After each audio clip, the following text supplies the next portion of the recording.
안녕하세요. 에세이로 배우는 혜인의 도비결 명리 두 번째 시간입니다. 오늘은 팔자와 팔자 속 최강 인물에 대해서 알아보겠습니다. 사주에 대해서는 궤괄적으로 이해가 되었으리라 생각합니다. 내 사주의 연주, 월주, 일주, 시주에 숨겨진 비밀을 찾아내는 건 여러분의 몫이 되겠지만요. 자, 그럼 팔자에 대해서 알아보도록 하죠. 팔자 역시 여러분이 아시다시피 모양은 사주와 똑같습니다. 연, 월, 일시 4개의 기둥에서 천간으로 배속된 4글자와 지지로 배속된 4글자 해서 8글자가 형식상의 팔자이니까요. 그렇지만 내용은 다릅니다.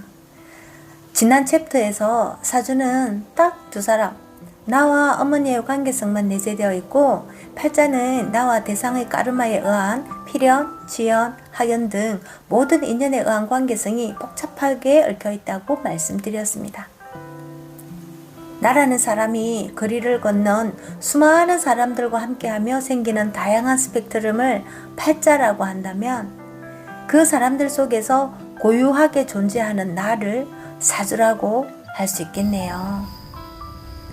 오늘은 팔자 속에서 어떤 사람이 있으며 그 중 어떤 사람이 가장 내게 중요한지 알아볼게요. 명리학에서는 나를 중심으로 관계되어 있는 사람을 말할 때 크게 육친과 육신으로 나눈답니다. 육친은 혈연으로 맺어진 관계이고요. 육신은 나머지 인연으로 맺어진 관계예요. 명리학자나 술사들 중에서는 육신을 십신이라 부르기도 하고 십성이라 부르기도 하는데요. 육신이라고 하는 분들은 나, 비겁, 식상, 재성, 관성, 인성 이렇게 큰 틀로 나누어서 그렇고요.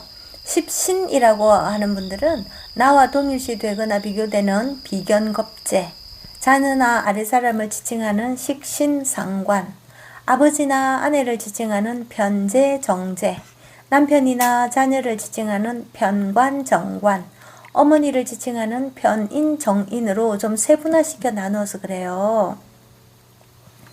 십신을 한자로는 열십에 귀신신을 쓰는데요. 귀신신으로 쓰는 것은 10개 분야의 대상을 사람으로 상정해서 그렇고요. 십성을 한자로 하면 열십의 별성이라고 쓰는데요. 별성은 이 10분야의 대상을 별로 상정해서 그렇답니다. 육친이 중요하냐, 육신이 중요하냐는 그 사람이 가진 마인드나 철학에 따라 달라요. 대부분은 혈연인 육친이 중요하다 생각한다고 여기실지 모르지만 꼭 그렇지만은 않답니다. 저도 저만 해도 육친에 대해서는 그리 애착이 없거든요. 대신 함께 공부하고 함께 수행하는 학연이나 영적 인연들에 대한 애착이 더 강하죠. 이런 양상은 사주를 열어보면 다 나온답니다. 다시 육친으로 돌아갑니다. 육친을 대표하는 존재는 부모, 형제, 자식, 배우자입니다. 물론 이 혈연은 더 넓게 파생되어 나가요. 할아버지, 할머니, 장인, 장모, 외할아버지, 외할머니, 고모, 이모, 손자, 사촌 등으로 말이에요. 반면 육신을 대표하는 존재는 스승, 동료, 아랫사람, 친구, 연인이나 애인 같은 것이 되겠습니다.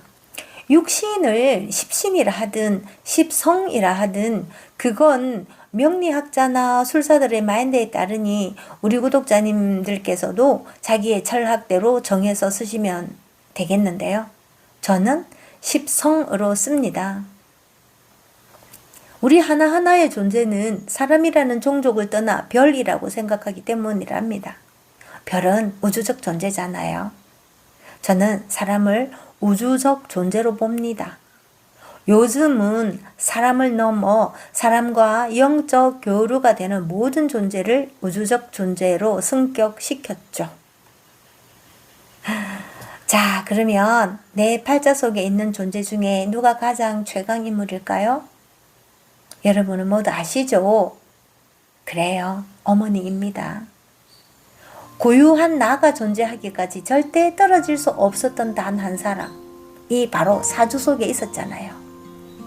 사주 상담을 하다 보면 정말로 까르마가 무겁고 무섭다는 생각을 하게 됩니다. 까르마는 연속성이 있는데요.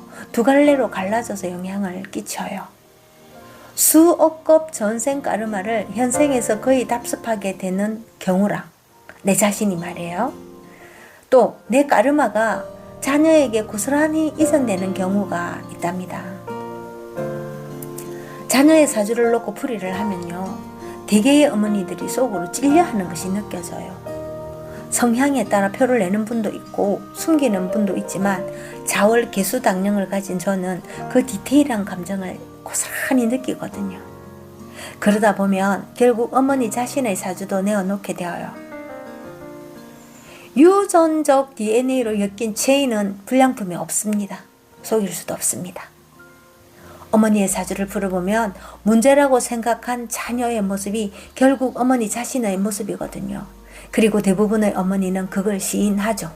그래서 가문을 따지는 겁니다. 가문 중에서 어머니의 역할은 지대합니다.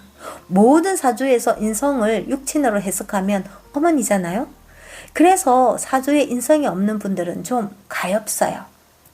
반면 인성이 있으신 분들은 최고의 선물을 받은 자신을 칭찬하고 감사해야 합니다.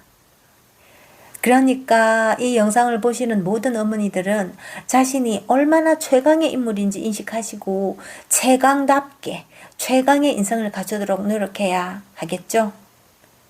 자녀에 대한 불만이 생길 때 자녀를 탓하고 가르치려 하기 전에 내 사주부터 풀어서 정확한 문제를 발견하고 시정해야 합니다. 지금까지 오늘은 팔자의 정의와 팔자 속에서 가장 중요한 인물이 누구인가에 대해 말씀드렸습니다. 오늘도 나를 발견하는 하루 되시길 바람합니다. 감사합니다.